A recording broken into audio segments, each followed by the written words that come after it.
Hey everyone, I'm Matt Maisel with another edition of Family First with Fox 43 on the Fox 43 YouTube channel. Hope everyone is having a fantastic holiday season so far. And of course, hopefully your shopping is going well. If you're like me, you haven't started yet. I procrastinate, usually wait too long, but nonetheless, it's something that is on everybody's minds right now, I'm sure. And if you have kids, that's probably why you're listening to this podcast show in the first place. But also, it's something that you worry about sometimes when it comes to what to buy your kids. Are they safe? And the person with the answers to help us out is joining us right now on Family First with Fox 43, Amy Bollinger, head of pediatric trauma at Penn State Hershey, and also one of our favorite guests. Amy, thank you so much for joining us, and happy holidays to you. Happy holidays, Matt. Thank you so much for having me again today. I love this time that we get to talk about all things safety. Yeah, I mean, it's obviously important, which is why we're having you on. But I also I love talking about this stuff with you, and I know we did last year, and it was a fun conversation, but also a serious conversation, as these conversations tend to be. But this time of year, this time of year, what do you kind of typically look forward to the most? For me, just time with my sons, time with my family, time with my sons. When school's out and everybody can kind of, decompress, take a break, the traditions of watching certain Christmas movies or holiday movies, just being together and eating entirely too much and Sure. staying up late and, all the traditions that we've come to know and love throughout my son's lives. What's your favorite movie? What's the family's favorite movie? Because see, you mentioned it. I wasn't going to bring it up, but you mentioned it. No. So now that they're older, National Lampoon's Christmas Vacation. Okay. Like we'll watch it. We will watch it probably 3 or 4 times in over a 2-week period of time. When they were little, it was Rudolph or Frosty Sure. or whatever. But now that they're a little older, it's definitely National Lampoon's Christmas Vacation. There's still probably, I started my favorite, and it's age appropriate for my 4-year-old son, and I've actually started watching it with him when I think last year was the first year he started watching it with me, is the Muppet Christmas Carol. Sure. That was I had the VHS like when I was 7 years old, because I love the Muppets. Yep. And credit to my parents buying their Jewish boy the Muppet Christmas Carol. but awesome. I just fell in love with the movie, and fortunately Joey loves it as well. Do you have a favorite toy? Going back to Christmas of past, is there one toy that stands out for you that more than any other? I knew you were going to ask me this. I was thinking about it this morning walking in. So I am a child of the 70s, and I was the only girl in my family for a long time. So it was my brother and 3 male cousins, and we were all really close in age. So I was a tomboy, right? So it was almost always sports related. I played a lot of sports in middle school and high school, but I remember, and this is so girly, I remember a Barbie townhouse gift. And I mean, this thing was as tall as I was. So I was probably 6 or 7, 8 years old. It was like 3 levels. Yeah. And it was already put together. So I remember getting up on Christmas morning and going up the stairs to the living room. And there was this monstrosity of a Barbie townhouse. And I could not believe that Santa came through. It was by far the biggest win for my parents. Did it come with Ken, or was Barbie flying solo in the house? Barbie was flying solo. Barbie was fiercely independent woman before her time. There you go. She absolutely was. Yeah.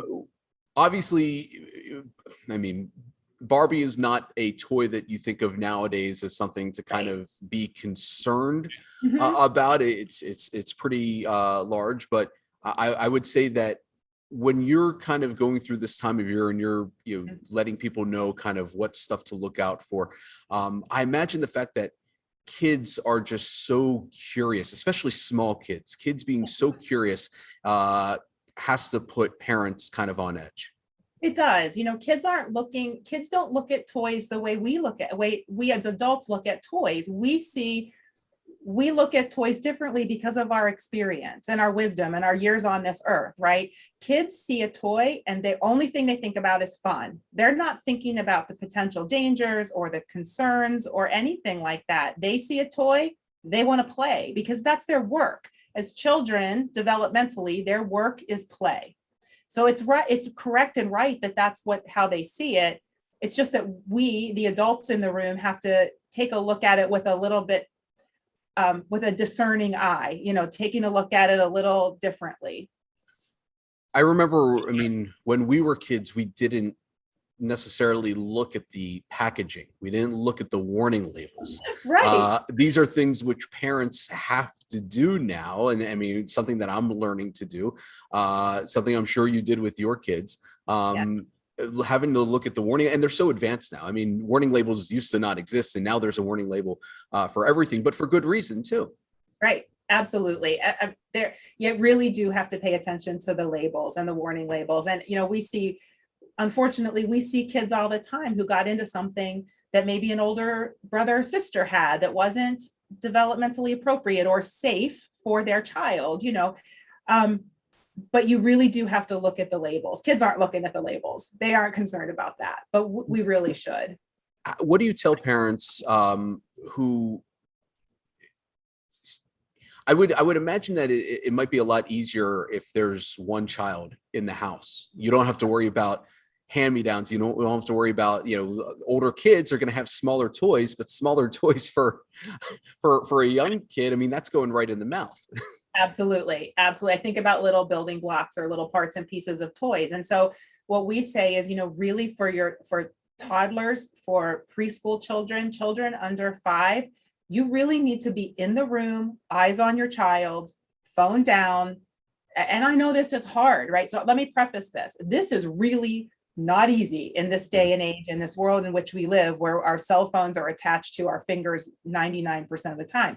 But you really have to be in the room, on the ground, in a chair nearby, take eyes on your small child, paying attention when you have situations where you've got older siblings and younger siblings and the toys are all kind of mixed together.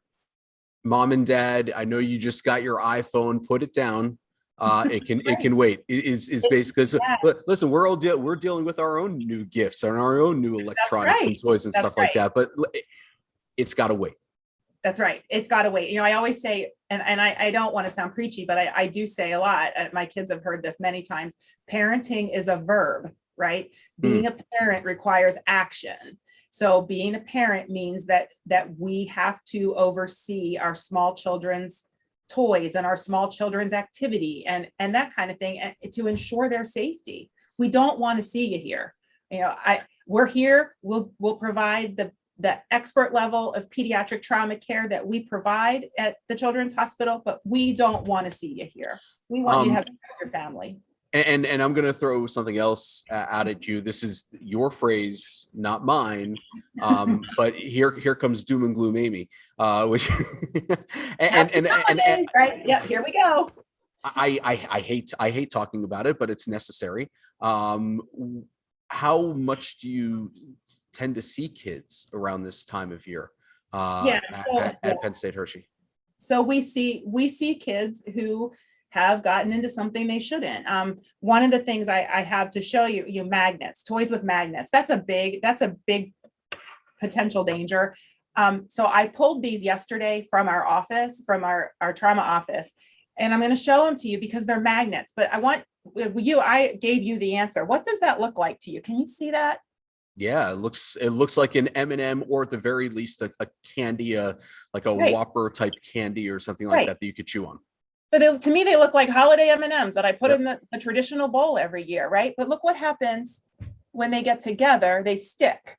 So if a child swallows both of these because he or she thinks they're candy, 2 years old, not going to be able to tell the difference, sees candy and thinks chocolate, like all of us, swallows it, it's very possible that a piece of small intestine is going to get caught in between where these are clasped together. And that's a surgical emergency. And we see it. And we see it especially, we see it all year long, but we definitely see it over the holidays because kids get into things, families are busier, there are new toys to play with. But magnets hooked together and a piece of your intestine or a child's intestine gets caught in between, and that requires surgery emergently.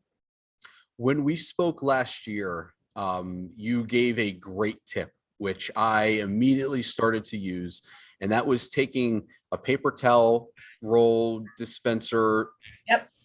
Or a toilet paper roll dispenser, and if the toy can fit in there, then that is something that you need to kind of watch for. Probably something that is not quite age appropriate for someone under, say, 3 years old. Sure. And I love that advice.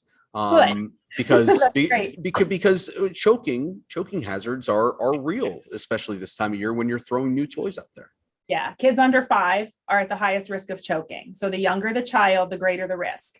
So I couldn't find, yesterday I was scrambling looking for a toilet paper roll, couldn't find one, but a toilet paper roll or paper towel roll works fine. This is actually called a toy tester, and you can buy them on just about any site. Like, I don't know if I'm allowed to say the name brand or not, but you can buy them. If you go out and Google toy tester, you're going to get something like this it's a couple of dollars. I say you can spend your money on it if you want. It's a little smaller than a toilet paper roll or paper towel roll, but they work just as fine. So if the toy fits in the tester, it's a choking hazard for a kiddo under the age of 5. And that's supposed to represent basically, yeah, okay. And being too big, it's too big for them to swallow whole, but it's small enough that it can get in the way of the back of their throat and block off their airway or their ability to breathe. And that's that's choking, right? It can block off their ability to breathe. I know I mentioned this earlier, but especially families where you've got kids that are, major age discrepancy, and the older child has a lot of toys, and maybe there's toys that aren't used anymore, and you don't know what's at the bottom of that toy bin. How important is it to go through and kind of, it's not a spring cleaning, it's a winter cleaning, but being able to kind of go through and make sure that everything that you have in that toy bin or wherever you keep your toys in the house is pretty safety conscious? Yeah. So when I was married, my ex-husband used to call it the Great Holiday Toy Purge. And we would go, and it was hysterical. We would go after the kids went to bed because it wasn't going to be an argument, right? We weren't going to have, it's not a democracy. Sorry, not your luck. It's not. Parenting is absolutely not a democracy. No, it is. No, it's a, I don't. Yeah. I would have taken my 4-year-old's opinion under advisement, but at the end of the day, I'm going to make the decision that I thought was safest for my kiddo, right? So we would wait, we would put them to bed. We would go to the basement to the toy room, and we would go in this closet that was just destroyed. I mean, it was embarrassing to see how bad we had let it get, but we did the Great Holiday Toy Purge, and we took trash bags. And if they hadn't played with it, if it was broken, if it was something that was at the bottom of the pile and we couldn't even tell what game or toy it went to, it got thrown away. And we did that for a couple of reasons. We wanted to be sure we knew what we had, because we weren't going to buy our kids things they already had. We weren't going to spend the money on stuff that they didn't need, and we wanted to keep it safe for them. So we did that every year we would do that, and it worked. It was a good opportunity for us to see what was broken. There were a lot of broken parts and pieces that I had no clue were broken. And that's the big thing. It's finding maybe some toys are age appropriate, but they could be broken, and that means they're in little pieces. Correct. And little pieces are choking hazards. They are. Yep, absolutely. Or like metallic pieces that are broken off that they can cut themselves on. If they're shoving it in their mouth, it might not be a choking hazard, but then they're going to cut their mouths all up or cut their hands or whatever. You never know.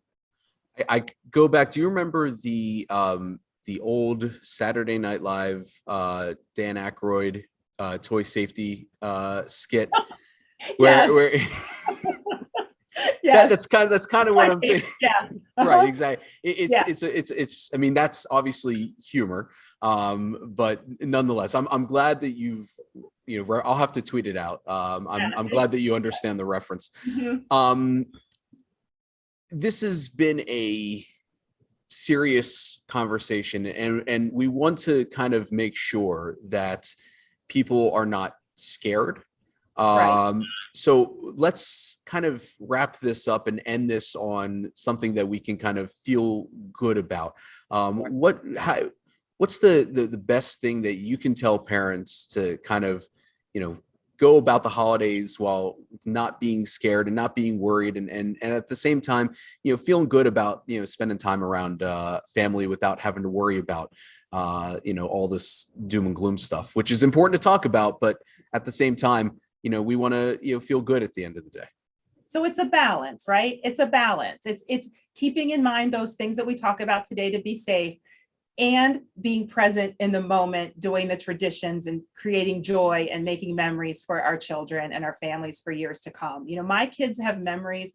They don't remember the great holiday toy purge. They don't remember me reading the label on the games and those kind of, or the toys and those kind of things. They remember things like the Polar Express, and they remember Jammy Night, and they remember, those going to Sweet Lights and looking at the Christmas lights. It's about being mindful of those things and keeping them in the back of your mind, paying attention to it, and creating fun and memories for our families. Sit down with them, play with them. That's all they want.